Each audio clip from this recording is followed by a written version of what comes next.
Hello, everyone, and this is NLP Radio on Air. And again, we are having in our studio today Alexander Gerasimov.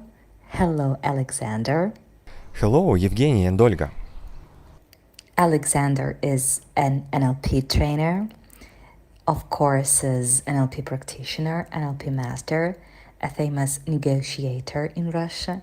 Geography of training session and seminars led by Alexander is over 22 countries and 70 cities. And another guest is Evgeniy Denissov. Hello, Evgeniy. Hello, Olga. Hello, Alexander. It's not the first time, not even the second time when Evgeniy is with us. Lastly, we discussed presuppositions in NLP with you, Evgeniy, and a very important, interesting topic of modalities. You explained us perfectly well what modalities are. A few words about Evgeniy. Evgeniy is a former officer, a Stanford graduate, cognitive science department, a businessman. And what's interesting, Evgeniy owns a sound laboratory which creates audiobooks in 31 languages. Evgeniy, we are very glad to have you here again. Today we have chosen a topic, congruence. We'll speak about congruence, what is it actually, and incongruity. Hopefully, Evgeniy will explain and clarify what it is. Do we mean congruence within one personality or congruence between two people or more? We are expecting you, Evgeniy, to talk about it. So let's approach this topic. What is congruence in NLP? What exactly is congruence, and how can we become more practiced in it? Well, actually, good questions.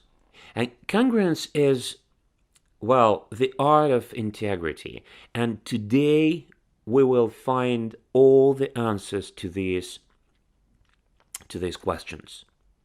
So, what is congruence? Congruence is an equal attunement of what you think, feel, and do. When you are congruent, all three of these elements reflect the same state of mind you are in. Someone who's genuinely happy with their birthday present is congruent. He will feel very excited and happy. And he will also say that he is very happy with the gift. He then experiences a pure state of joy.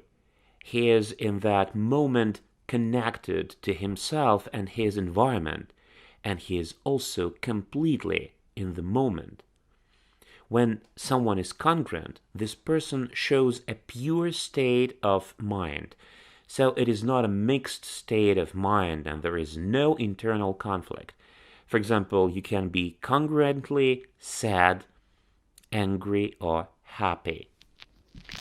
Okay, Evgeniy, looks like clear. So, in this case, what is incongruence? And would you probably adduce a couple of examples of this? Okay, so what is incongruence? In an incongruent person, there is a difference between what he or she says, does, and feels. For example, incongruity occurs when someone is disappointed with his gift, it is feeling, while still telling it is behavior that he is happy with that. For trained NLPers and also for non-trained people, incongruity is easy to spot. How? Look, it is easy. For an extra clear example, let's look at sarcasm. An exaggerated form of incongruity is sarcasm.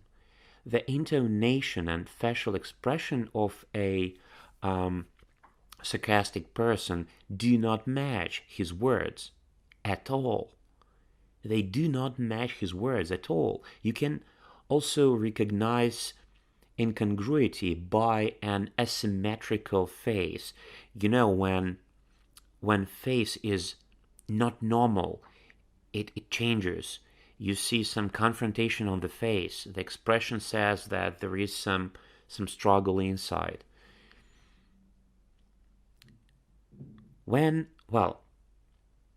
Gandhi said, when what you think, say, and do are the same, you experience complete freedom, love, and fulfillment. And you know, actually, when you feel different, when you are incongruent, you don't feel freedom, love, and fulfillment. It is a confrontation. How is it possible to measure congruence? Or how can we understand that a person is congruent? Okay, how to measure? Well, actually, it is pretty easy. Those people who are badly incongruent, it is very clear to catch them, to see them, to define them. Well, first of all, it is about modal verbs of necessity, like I must, I have to, I have no choice, I should, and so on. I am to. And then when somebody says try instead of do, it means that he or she is not congruent. He or she is not ready to say do instead of try. I think you do feel the difference between try and do, yeah? Then when someone makes hesitant movements and gestures, or when someone has a hesitant voice, then let's go to logical level analysis. When you discover through a logical level analysis that someone's logical levels are not aligned, and that's it. That's the catch. So, do you want to know how congruent you are about a certain choice in your life? Then, okay, they do the following. Put your hand on your head and feel if your head agrees with that choice. Put your hand on your heart and feel if your heart agrees with that choice. And number 3, put your hand on your stomach and feel if your stomach agrees with that choice. Do all 3 sports, feel equally strong? Do all 3 places really want to continue the choice? Then you know that you are congruent. If that is not the case, then you know that you are not yet congruent about the theme in question. Well, say what you feel and feel what you say. You suddenly free yourself from stress and depression. Right, Evgeny. Could you tell us why are we incongruent? Probably a few words about cause, effect, and positive intention. Why are we incongruent? Well, okay, we are often incongruous with the positive intention of protecting ourselves. In certain situations, you are afraid of being embarrassed. Because of this, you take on a role that makes you feel, safer and more confident at that moment. It is about the positive intention. In many cases, others will notice that you are doing this, feeling congruently anxious is therefore in many cases better than such an inner struggle of an incongruent self-confidence. So that's it. And is there any way we could increase our congruence? To increase our congruence? Well, thank you for the question. It is important. So, it goes around the question, do you really want to pursue something full of self-assurance, but do you feel incongruous because, for example, you feel fear of being embarrassed? It is better to feel and express the fear of embarrassment. In this way, self-assurance comes naturally instead of that fear, but then congruently. Via this way, allowing all feelings, it is important to become completely congruent in a self-confident state of mind, in which you therefore feel confident, and that is also reflected in your behavior. NLP exercises can cause congruence by directing the feelings, behavior, and thoughts at the same time. An alternative way is to work on only one or two of these three elements: thinking, doing, and feeling. Each of the three components of the congruence triangle has an effect on the other components. For example, if you feel insecure, you can spread your arms completely and stand like a proud king. The feeling of self-confidence will then follow automatically. It is about poses of success, poses of power. It does work because mind and body are elements of one system. Also, try out the formal, visual squash technique. This technique is especially intended for resolving inconsistencies. Okay. Mental squash or visual squash, it is a kind of a technique which for convenience is called both negotiating with sharing, and sometimes it is called part integration. You can integrate incongruent parts with each other. I think we can make another podcast about this technique because it is a rock and roll one. You can work with yourself, you can be your own coach, or you can coach someone else, somebody else to help yourself, or to help somebody to be more congruent.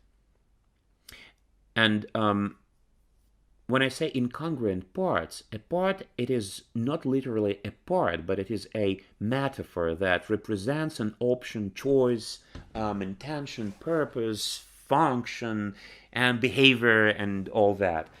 And the two parts you choose have the same supreme intention.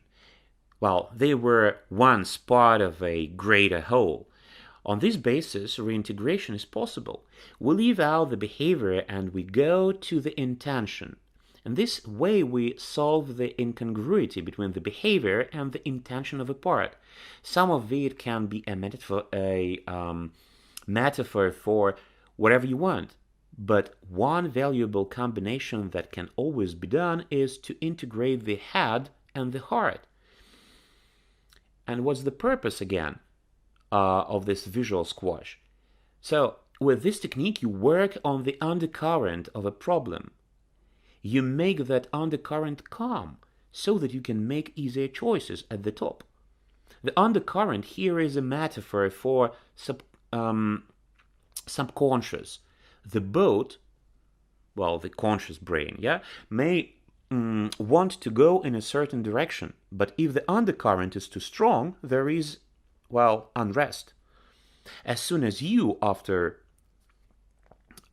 visual squash, have calmed down the undercurrent, you will notice that you suddenly no longer experience the situation in question as a problem. So everything is okay, and suddenly you can easily make a choice. You feel congruent. I think it is high time to go back to our moderns, because I think I can talk about visual squash for hours. And by the way, you see, I'm congruent because I know this technique. I know that it does work, and it works rock and roll. And I started speaking quicker. I become more, well, you see, more passion in my voice. I started to speak louder, and I sit in front of the microphone, and you just cannot see my arms, but you can't see my articulation. It is very, very expressive. I'm congruent right now. I am congruent. That's cool. And guys, NLP is, I think it is an art, not just a science. Okay, let's go back to our moderns. Evgeny, now, before this podcast, before we started recording, we were discussing it, and you told us about the so-called curious power of congruence prior to the podcast, remember? Could you dwell a little more on that? Would you specify that now? What is it? Okay. The curious power of, I wanted to say, the curious power of incongruence. The curious power of congruence, of course. You can get away with anything if you are congruent. The opposite is also true. If you say something while your voice, posture, feelings, and thoughts do not radiate the same, you are not effective. People then think, oh, not true, false. It is not natural. So make sure your voice and message are congruent. True happiness is when what you do, think, and say is in perfect harmony. Then you are strong. So be strong, be congruent. Evgeny, now speaking about incongruity, what is better to do with people? Do you think we should better avoid, or on the contrary, enter the contact with them despite the incongruity? What's the best way to act? Okay. Nice question. Yeah, I think that, avoid or enter into contact with people. The whole NLP world is focused on contacting people, entering into contact with people. It is a global interaction. So, all problems that people come up with are forms of incongruity. They are paradoxes, problems, incongruity, paradoxes, or whatever you want to call it, contain a lot of turbulence. That feeling of instability grows with contact with other turbulent things, namely other people. No wonder we want to go to the sea, nature, or or our bed. And you have to tackle that problem at the core, where it is most commonly found, namely through contact with other people, not by running away. And remember, when we're talking about maps, when we talk about a map, I think you do remember map is not territory and so on. So what is the best solution for us? The best solution for us to communicate, to contact with people, to make our map wider. And in case we think to work with incongruent people or not to work? Well, it depends. It depends on the level. It depends on the reason. So there are different levels, and at each level we make a decision to contact or not to contact.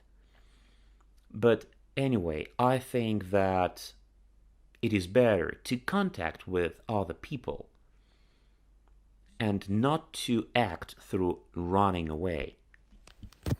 Evgeny, and how can you respond to incongruity? When you see incongruity in a person, you can respond in the following way.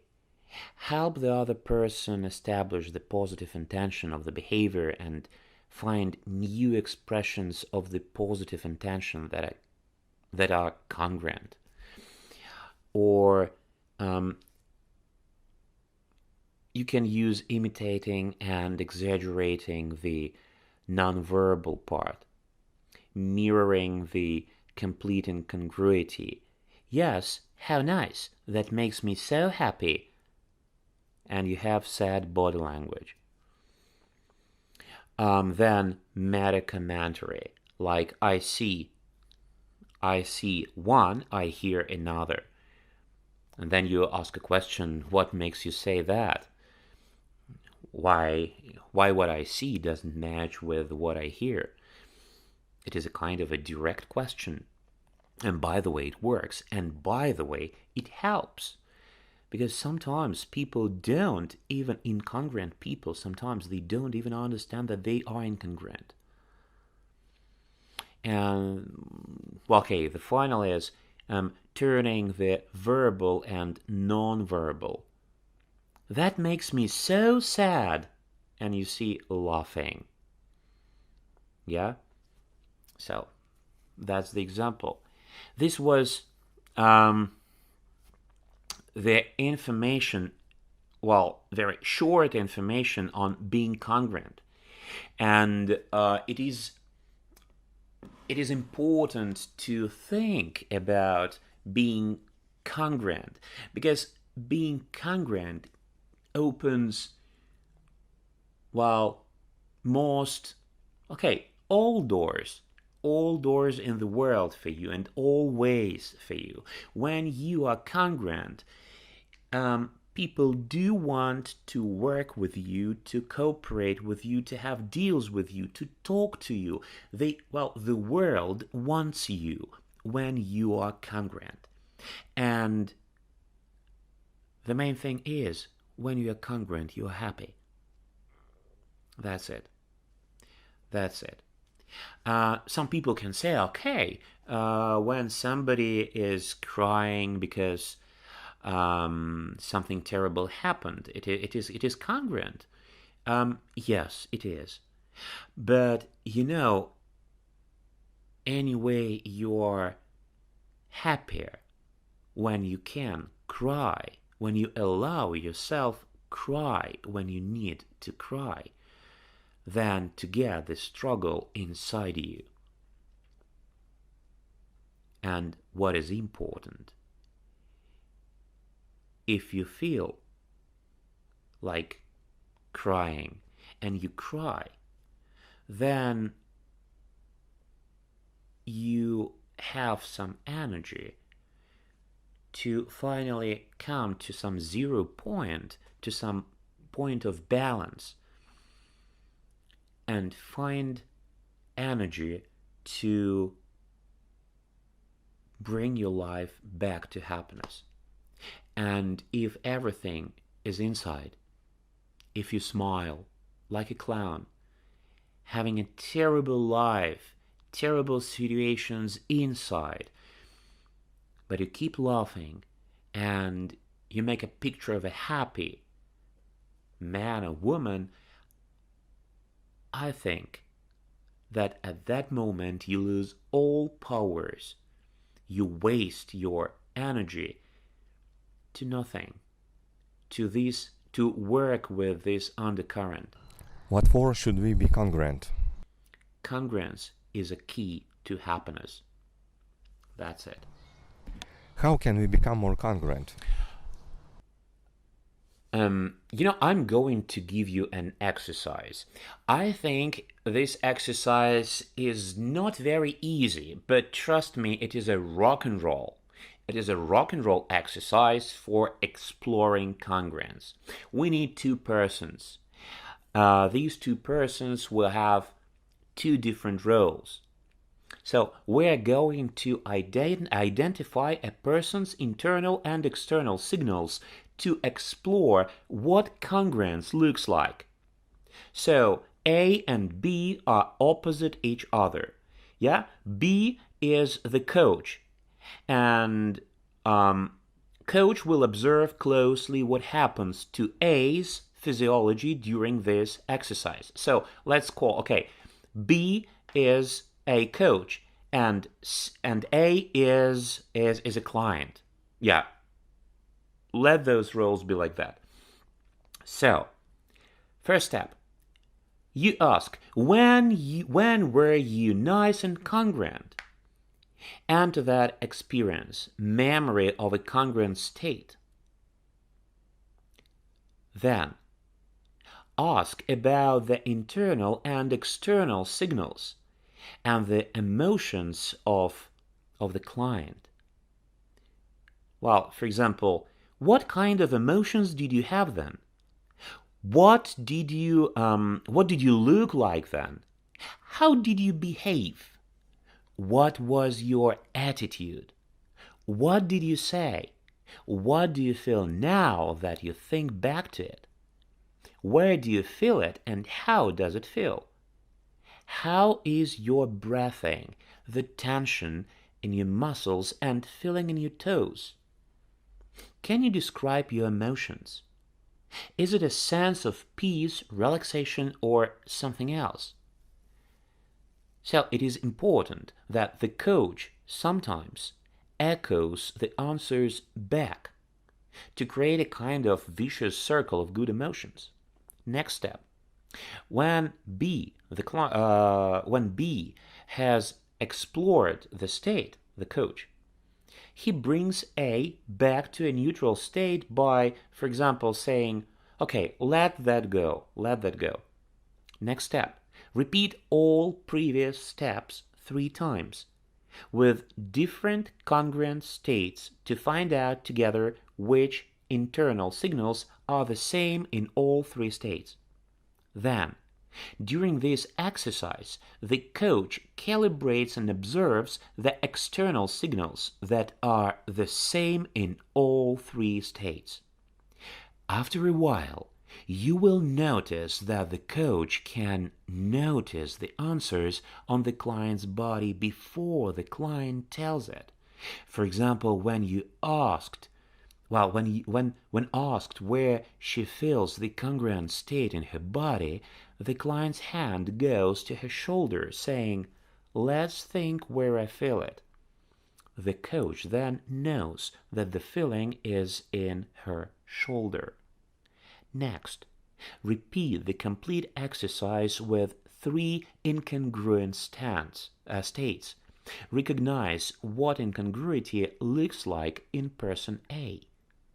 Remember to also break down the incongruent memories and states and bring A to a neutral state. At the end of the exercise, bring A back to a state of congruence.